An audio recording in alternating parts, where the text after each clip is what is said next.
Hi readers, Chris here. Today I'm going to be talking about House of Earth and Blood, aka Crescent City from Sarah J. Maas.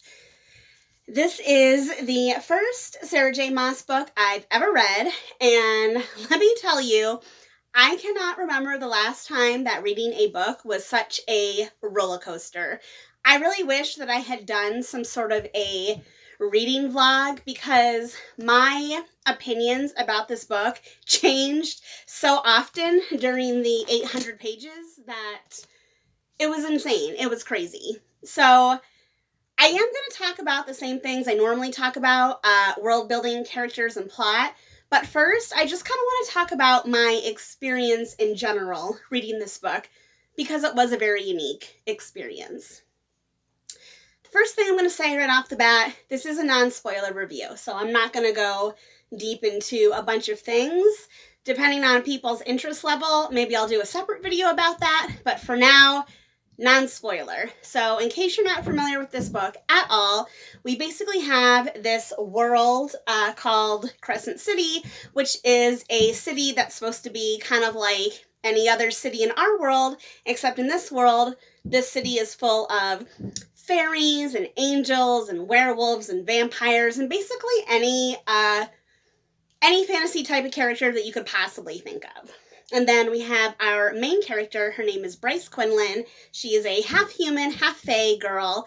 And when the book starts out, she's like in her young 20s and someone who lives life very frivolously. She parties a lot. She has casual sex. She does drugs. She drinks. She's a party girl.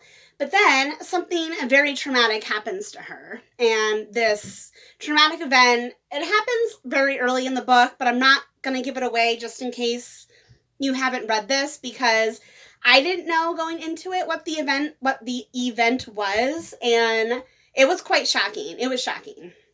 So anyway, after this event happens, it kind of cuts to 2 years later. She's still kind of dealing with the trauma of this event, and this new thing happens in the city. There's a murder that happens, and it's kind of connected to what happened in Bryce's past. So the governor of the city, the archangel, is like, hey, I need your help to solve this murder.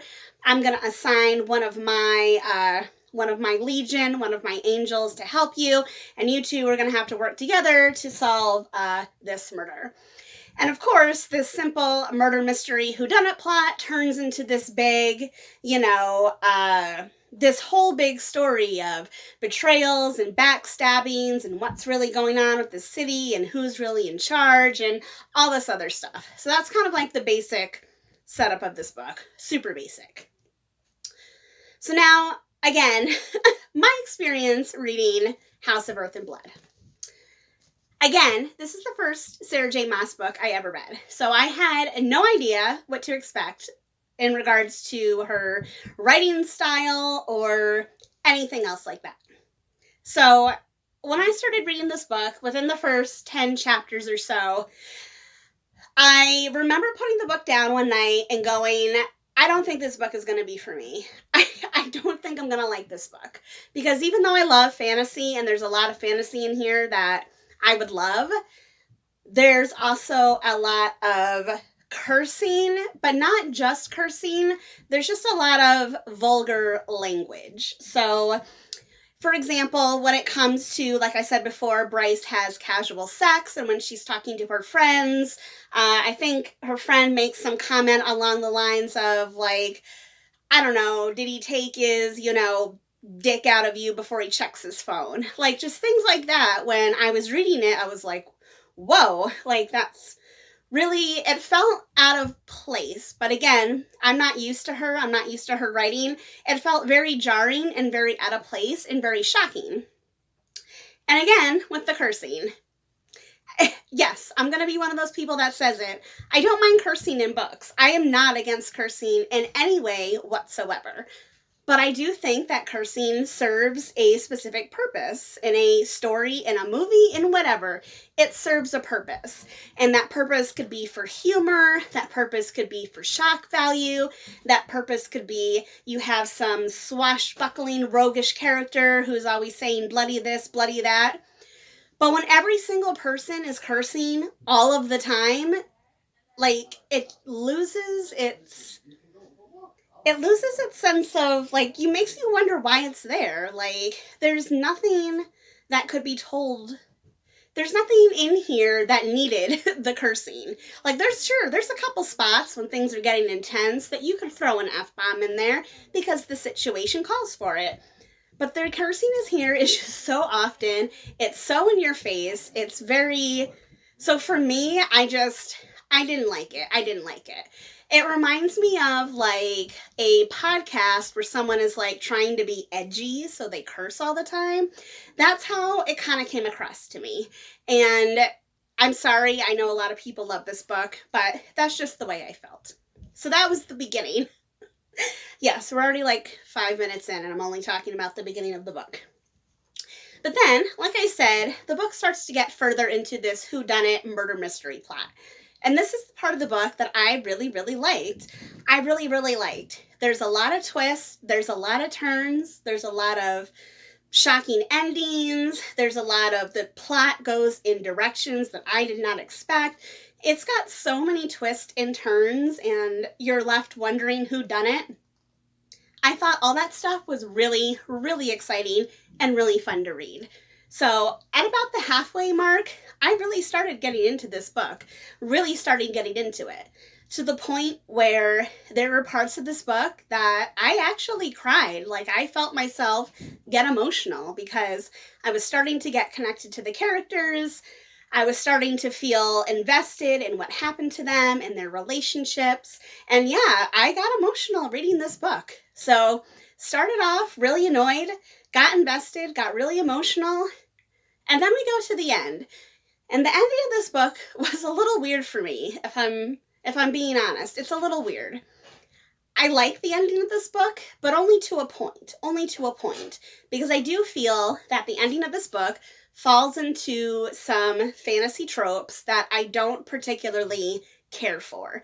The biggest one being one that I just mentioned recently in a separate video, the "oh, I'm not special, but actually I am special" trope, which is very common in YA fantasy. This is supposed to be an adult fantasy, but there's a lot of YA tropiness in here. There's a lot of YA tropiness when it comes to the romantic relationships.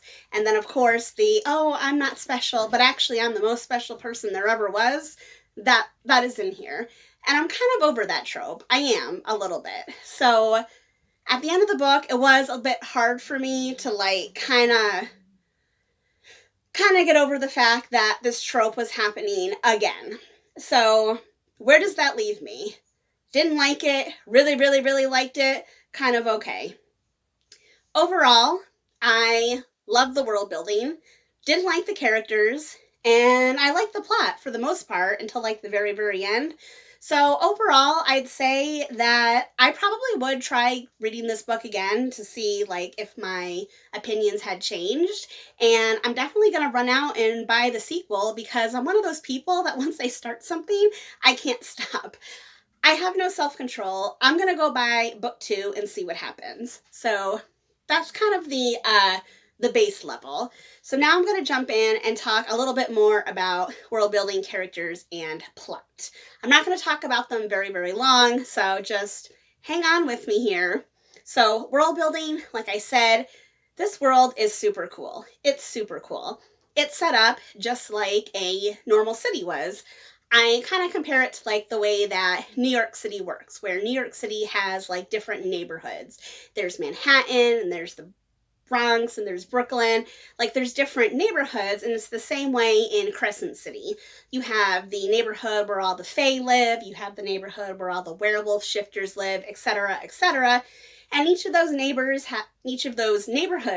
has their own politics, has their own leaders, has their own, like, stuff going on. There is a ton of world building in here, an absolute ton. And at the beginning of the book, there is a lot of info dump. There's a lot of info dump. There is, like, a little glossary and a little chart to kind of help you sort it out. But basically, like, the first couple of chapters just rockets information at you, and you have to try and keep up. My advice would be, if you're reading this book for the first time, Don't try to figure it out. Eventually, it'll come to you. Just let it kind of wash over you. Just go with the flow, and eventually it'll be okay. Again, I read a lot of fantasy, so I'm used to like the rocketing of information, but that is definitely what happens in the beginning.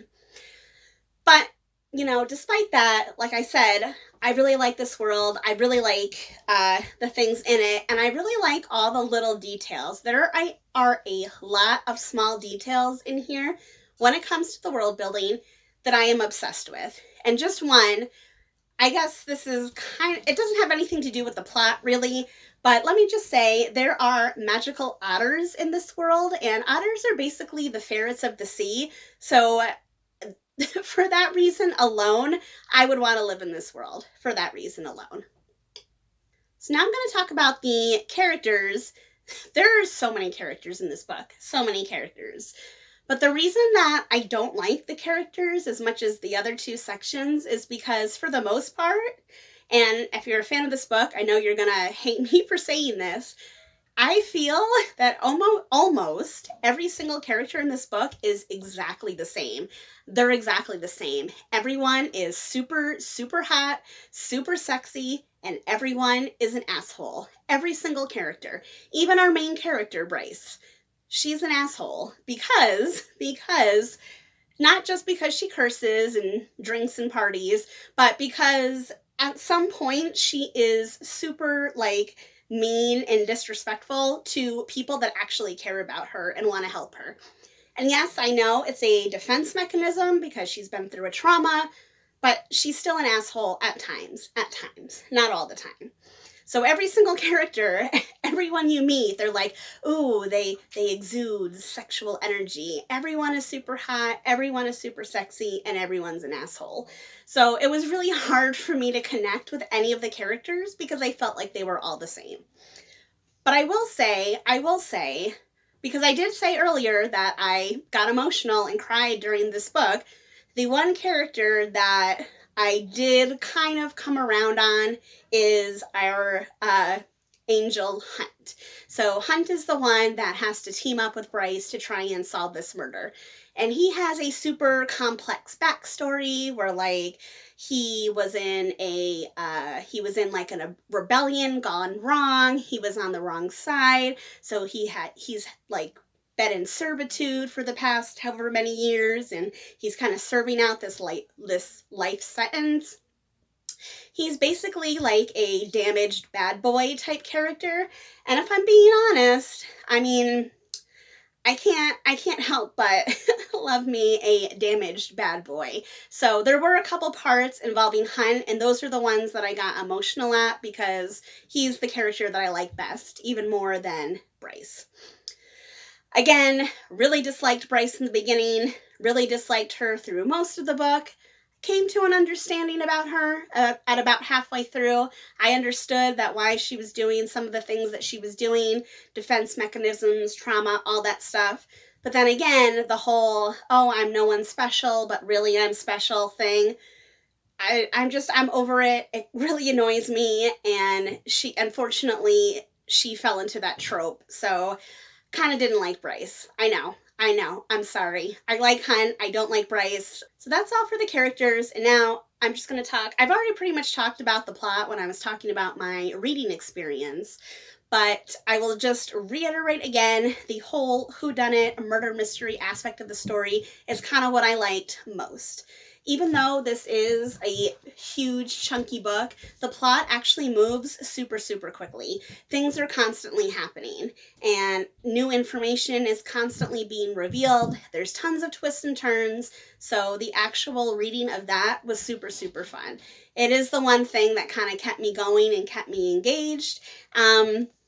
Again, things get a little bit messy at the end. There's a lot of characters. There's a lot of stuff going on. So it does get a bit messy, and I wish it was a little bit more contained.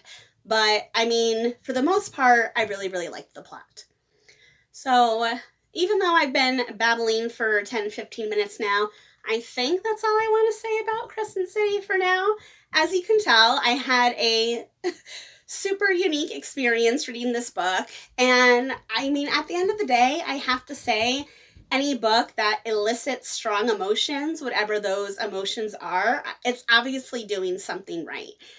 I personally feel if I had read this book maybe like 10 years ago when I was a bit younger, like when I was in my 20s, that this could have been like one of my favorite books. It could have been one of my favorites. But I am in a point now in my life where some of the, edgy, shocky stuff and like the characters that are super hot, but, whatever, I feel like that's just not my sensibility anymore. So yes, world building, great. Characters, boo. Plot, great. So 2 out of 3 isn't bad. Again, I'm still going to read the second book because I'm invested enough that I want to know what happens. I put this book as number 2 for February, so it's doing something right, even if I do have some big problems with it, but that's okay. That is part of the fun of reading. You can read stuff and it doesn't have to be perfect. Those are my thoughts on House of Earth and Blood / Crescent City. I want to know, have you read this book? What did you like about it? What did you not like about it? Let me know in the comments section down below. And if you like this video, please give it a thumbs up. If you're not already, please subscribe to my channel for more book reviews coming soon.